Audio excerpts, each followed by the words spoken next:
I was sleeping. What happened? I was dreaming. I know what happened. I woke up to the sounds of screaming.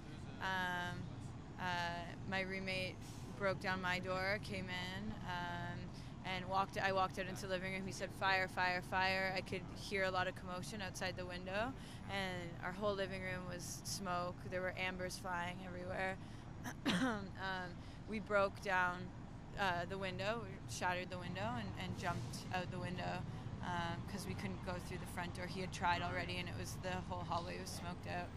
Must have been terrifying. Yeah, not really Did you even have I time don't to think think? terrifying is the word. Just startling. Yeah. Just Yeah. do what you had to do, sort of Yeah. thing. Yeah. Yeah. Out the closest window. Yeah. And you jumped down from the second floor. Yeah. Maybe 20 Yeah, feet or there were a something? couple men in suits actually that were at the bar across the street saw that. that came over and they caught me. Yeah. And So, your thoughts when once you were out the window and on the ground, what was going through your head at that moment? just trying to account for everyone. Yeah, trying to Just figure out if counting everybody- numbers, who was where, and because there's still a dear friend up on the third floor that we. You couldn't were get saying hold of. there's 6 people that live there. 6 tenants, yeah, and there were 5 home and 5 all got out. So. And you were telling me about one person did get hurt. Yeah, the first person to find the fire on the third floor opened his door. It was all smoke in the hallway, so he jumped out his window, third floor, and hit his head. He was bleeding, and when help arrived, paramedics took him to the hospital. And here you stand without even shoes Without on your shoes, feet. yeah. A man was nice enough to give me a tracksuit, so I have a fresh Nike tracksuit on, because I was just in a t-shirt before, but help was I on see the you street. kind of exchanging numbers with the rest of the Yeah, I don't know. tenants here. None of us have work. Well, some of us have working phones. I don't have anything, so. What was your first inclination that something was going on? I don't even know. I feel like I heard somebody, probably my neighbor, try and get into the apartment, and but the door was locked. So, but that stirred me. Yeah. So you woke up, you got your wits about you. Well, barely. Yeah. I mean, there was smoke coming in through the door, and I tried to figure out if I could leave. I opened the door, I think, and it was just a wall of smoke. So I closed the door again and went and looked out the window, and these guys were all down on the street. And so luckily, some very kind, dedicated gentleman came up on a ladder and got me out. Actually, yeah. You were rescued down a ladder? I was, yeah. What was going through your mind? Well, I was thinking actually about trying to save some hard drives that I have. Oh, you were thinking about all the stuff? I was thinking about all the important stuff that I have. Was that while you were inside or once you were on the ladder? No, while I was inside, I had the hard drives in my hand. I said, "This is very important." He said, "No, you're more important. Let's take care of that first. We'll get the hard drives after." I'm still sort of hoping that maybe I can recover them, but I don't know. So you got out and In the nick of time. and whatnot, and In the nick of time, really. Yeah. It was pretty. I think I was the last man out, so yeah, it was pretty touch and go. where do we go from here? I have absolutely no idea.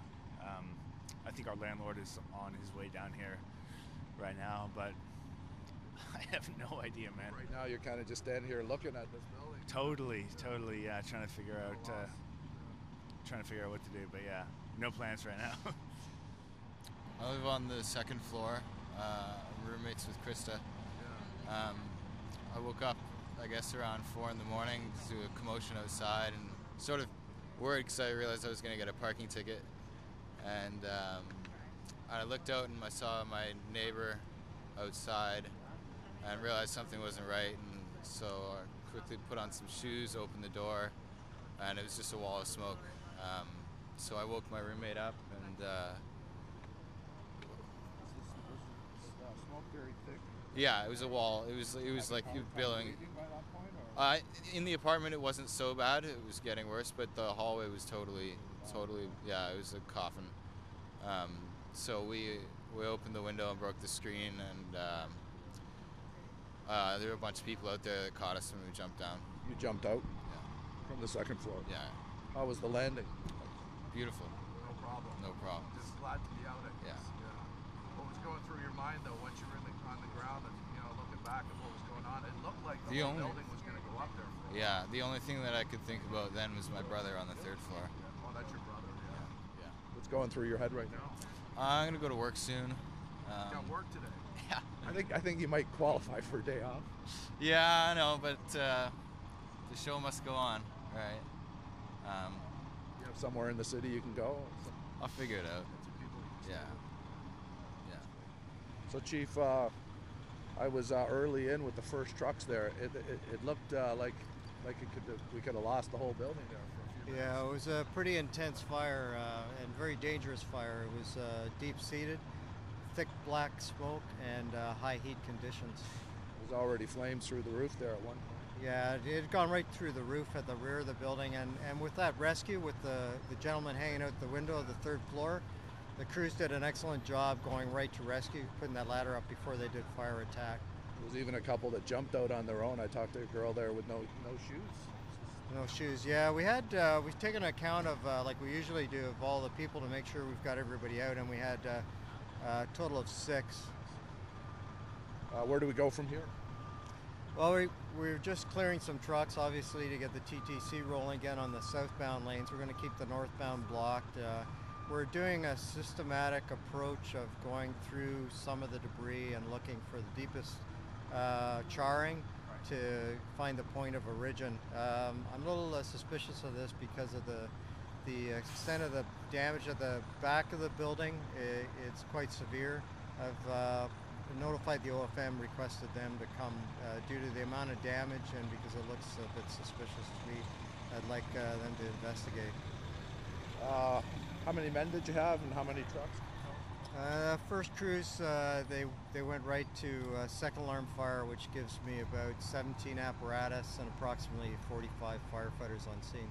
I think at one point there you're even a little bit worried about having guys in the building. At one point I heard over the radio, don't like the look of that smoke. We don't want to lose any firefighters. We're always very cautious about that, and we set up safety officers and firefighters to watch specifically the color of smoke, the intensity of the fire, and watch how the fire is spreading. See if it's going to break out. Exactly, and the trouble is once you get crews inside and you got guys that are working in hot conditions with thick black smoke they can't see, they need eyes and ears on the outside to give them updates on the, if the fire's spreading their way or is it getting worse and does it look like it's going to flash over. Then we call them out.